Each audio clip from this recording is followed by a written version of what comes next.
so the professional standards for teaching and learning have helped me in my role as external verifier support NQTs, because really they help provide guidance.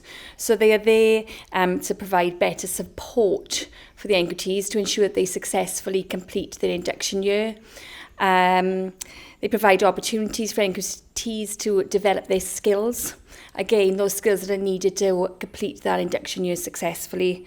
And they've really helped me to map their journey.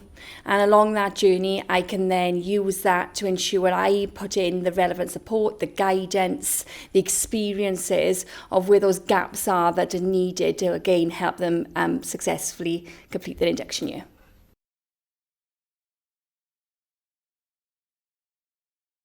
So the professional standards help NQTs during the induction because they outline what is expected of them as they develop, but more importantly, they make sure teachers develop the right skills that they need throughout their career.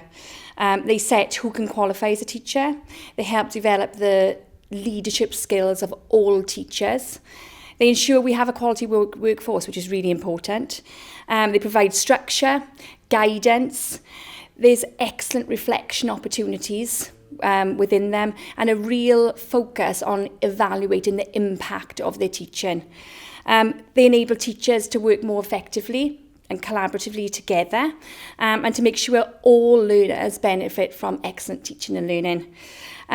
Personally, what I really like about them is that it's not a tick box. It is instead about growth and about the cyclical journey that they will go on, and the continuous journey throughout their time as a teacher.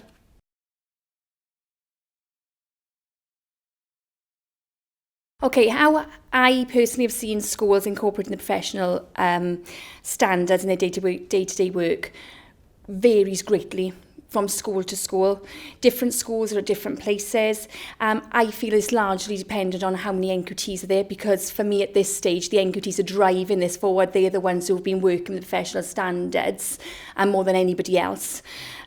Schools overall, however, I would say are definitely beginning to incorporate the standards into teaching and learning meetings, into performance management targets, planning for professional learning, etc. So I think it really does vary depending on what school you're in, but definitely everybody is beginning on their journey.